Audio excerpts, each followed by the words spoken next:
All right, so today we started talking about how everything in the universe, everything, you, me, tables, steel wool, anything is made of little particles. We know this as atoms, but we're just going to call them particles.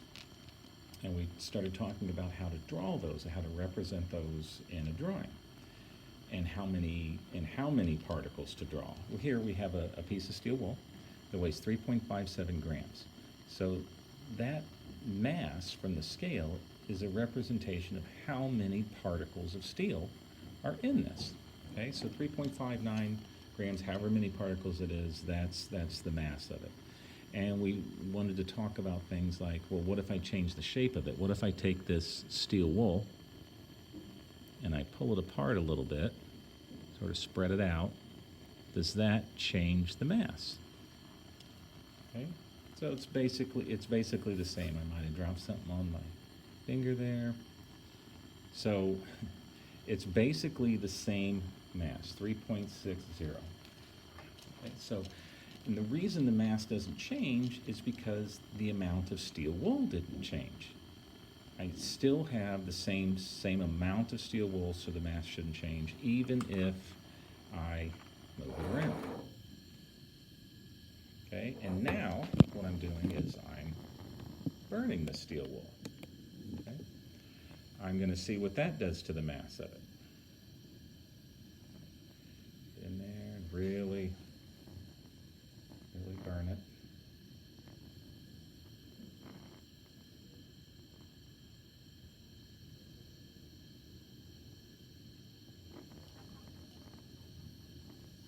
Okay.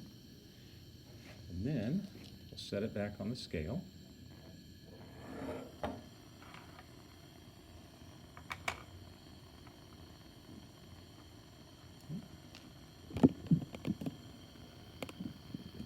So it went up from 3.6 to 3.77. And we wanted to talk about, why did the mass increase in this case?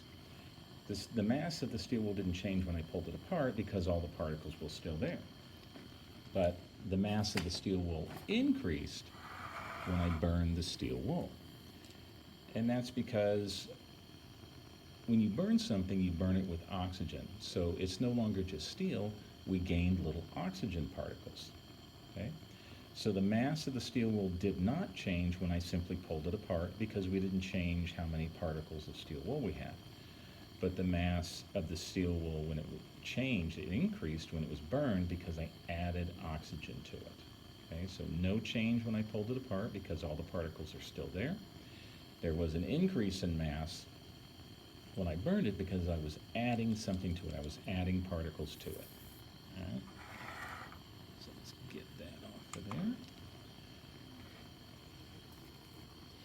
And then the next question was just a thought one, not actually an experiment. It was just you thinking about water, solid water and liquid water. So you take an ice cube and you let it melt. Okay? We chose, I believe, 10 as the representative number of particles in anything. We'll start with 10. So here I've drawn an ice cube, solid water with 10 particles. Now when you let it melt, obviously it's going to change shape, but the mass should not change simply because it went from solid to liquid. If I started with 10 particles in solid form, I melted them to 10 liquid particles, the mass does not change because it still has 10 particles.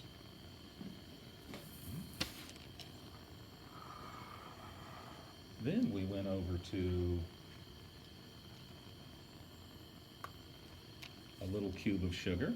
This one, let me make sure it was zeroed out. Okay. This cube of sugar weighs 3.55 grams. That's a representation of how many particles are in that sugar cube. We would draw it as 10. And then the question was, well, what happens to it if I crush the sugar cube? Okay? What happens if I crush it? 3.55 grams. And if I change the shape of it, hopefully I won't lose too much of it. Crush it down, loosen some of it off to the side. But I'll change the shape of it a little bit. I'll make sure I try to pick up all the particles that I sent flying. Try to get them all, and try to put them all back on the scale. Okay. So it was 3.55, now it's 3.54. I lost a few pieces there. But it should make sense that just because I changed the shape of the sugar, it shouldn't change the mass, okay? Because all the particles were there, I drew 10 particles of sugar in the cube form. When I crushed them, so 10 particles, when I crushed them, it still was 10 particles. As long as I didn't lose any of them, the mass should not change, okay? Then I changed it to, well, what if I dissolve the sugar in water? So I have 166.59 grams of this beaker and water and sugar. What if I take that sugar and I dissolve it in the water? What will that do to the mass? So I'll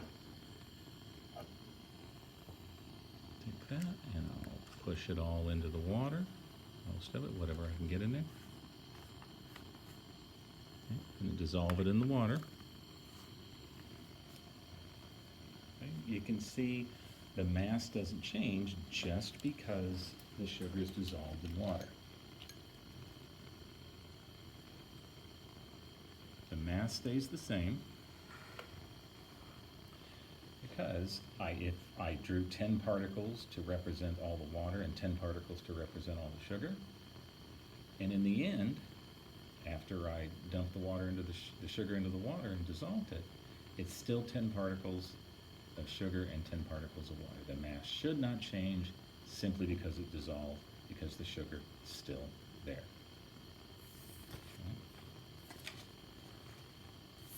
Then we did one more. We had Alka-Seltzer. And I'll show you this here. I have some Alka-Seltzer here. I don't know if you've ever tried that. It's terrible. It tastes terrible, but it's supposed to make your stomach feel better. Here, I have 169.67 grams of Alka-Seltzer, the beaker, in the water. And if I just take the Alka-Seltzer, now all I'm going to do is take it and move it into the beaker. It shouldn't really make a difference, but you'll note that the Alka-Seltzer is, a lot of it's turning into a gas. It's giving off a gas. And if you'll note that the mass is going down. So we talked about why the mass is going down. Well, other than when we put the sugar in there and all the sugar stayed in there, or when we pulled the steel wool apart, all the steel wool stayed there. In this case, we're losing particles. That Alka-Seltzer is turning carbon dioxide gas and it's floating away. So in this case, the mass is going down. The mass is changing down because we're losing particles from that Alka-Seltzer. All the water is still there, but some of the Alka-Seltzer is floating away, therefore the mass goes down. Number 4 is, question 4 in the worksheet, is for you to just restate the law of conservation of mass. You've heard it 100 times in school, that mass cannot be created or destroyed, even if it changes to a gas or it changes to a solid or a liquid, it's still somewhere, it still exists.